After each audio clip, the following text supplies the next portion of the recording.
जो Facebook page में जिनको आरोपी भाई धर्मात्मा ने अपने पेज पे बनाया था, सभी आरोपी बने होते और मामला आज कुछ और रहता समाज के सामने।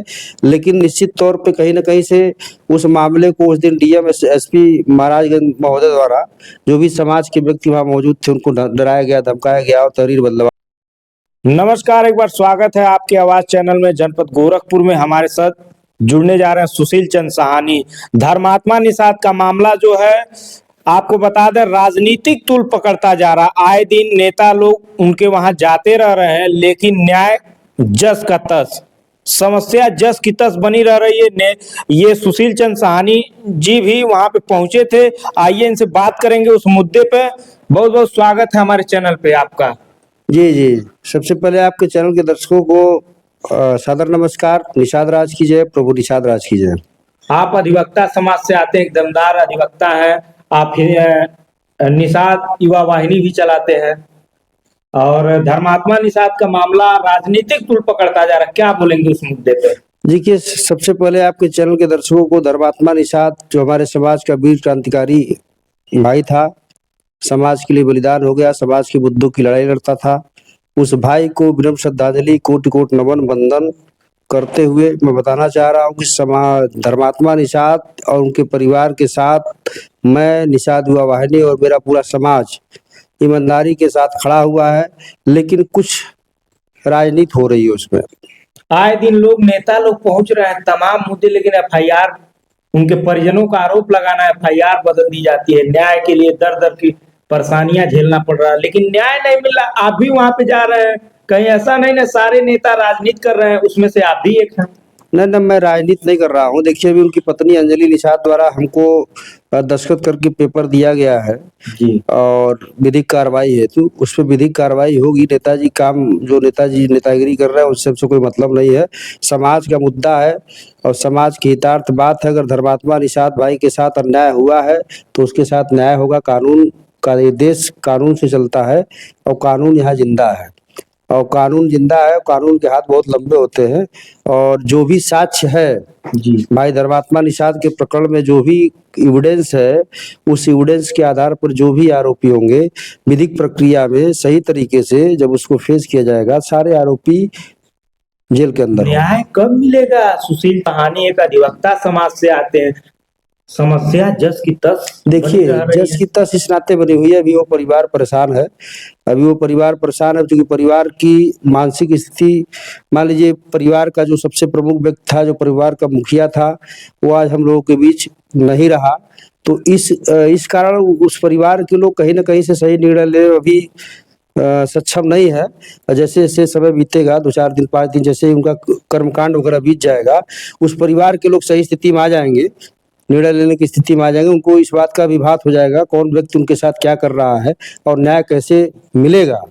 निश्चित वहां पे नेता लोग पहुंच रहे हैं, देश प्रदेश से लोग आ रहे हैं, लेकिन समस्या जस की तस, तहरीर बदल दी जाती है। आज नेता पे कोई कार्रवाई नहीं हो रही। वर्तमान कहा जाए भारतीय जनता पार्टी वर्तमान सरकार में जो उनका नेता पे आरोप लगा वो उनको न्याय नहीं मिला। क्यों? आखिर एक तरफ जो है विधेयक पास हो रहा है, तमाम बिल पास हो रहे हैं, तुरंत न्याय मिलेगा सबको, लेकिन देख लिया जाए समस्या आम जनमानस की जस की तस। नहीं, जस की तस नहीं है। हमें अपने मुख्यमंत्री योगी आदित्यनाथ जी पे पूर्ण विश्वास है।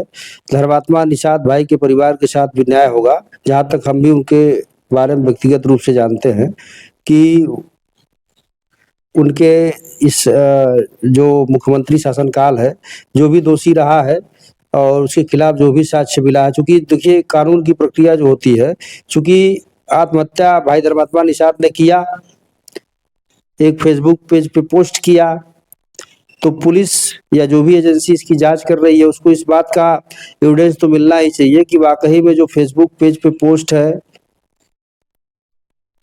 वो सही है कि गलत है। इस तथ्यों की जांच कर लेगी पुलिस तो निश्चित तौर पे आरोपी जेल जाएंगे। कहीं ना कहीं से शासन सत्ता का प्रभाव है, तो बात आपकी सही है। इसी इसी वजह से जो है कहीं न कहीं से तहरीर बदल दी गई।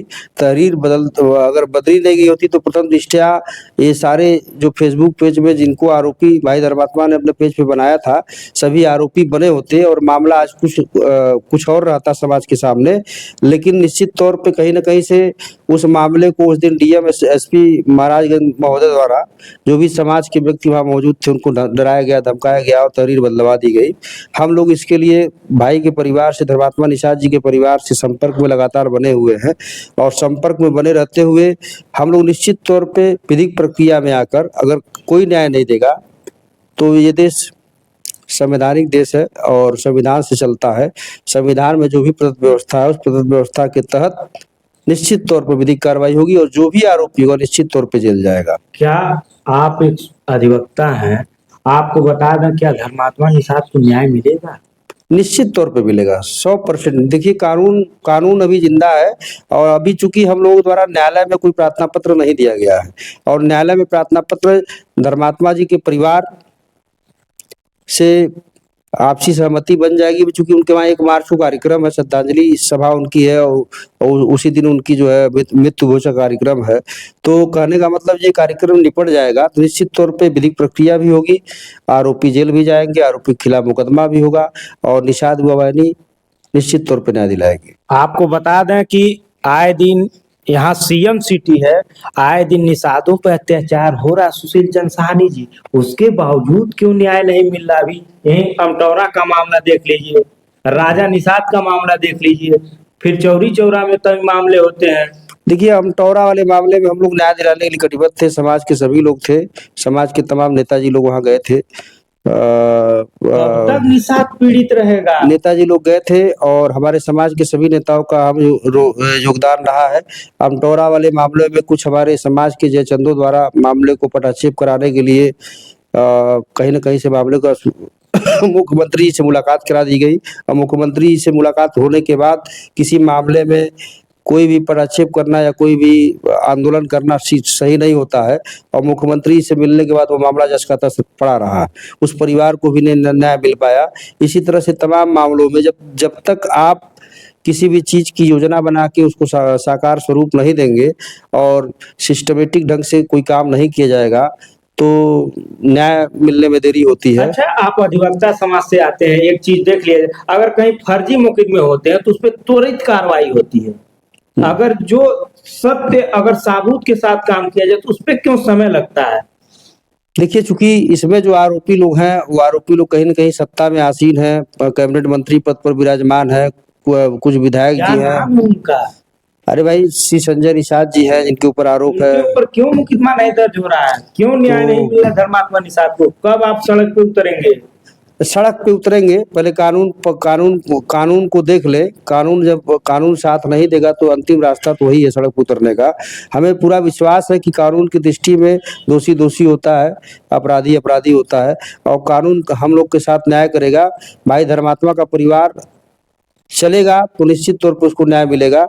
अभी धर्मात्मा जी का परिवार समझने की स्थिति में नहीं है चूंकि उस परिवार ने अपना एक लाल खोया है और निश्चित तौर पे 1 मार्च को जब उनका कार्यक्रम हो जाएगा तो इस दिशा में हम लोग सही प्रयास करते हुए उस परिवार को न्याय दिलाने का कार्य करेंगे। धन्यवाद। तो ये थे सुशील चंद्र साहनी, इनका संगठन भी चलता है और हमारे साथ जुड़े रहने के लिए बहुत बहुत धन्यवाद। तो देखते रहें खबरों में आगे।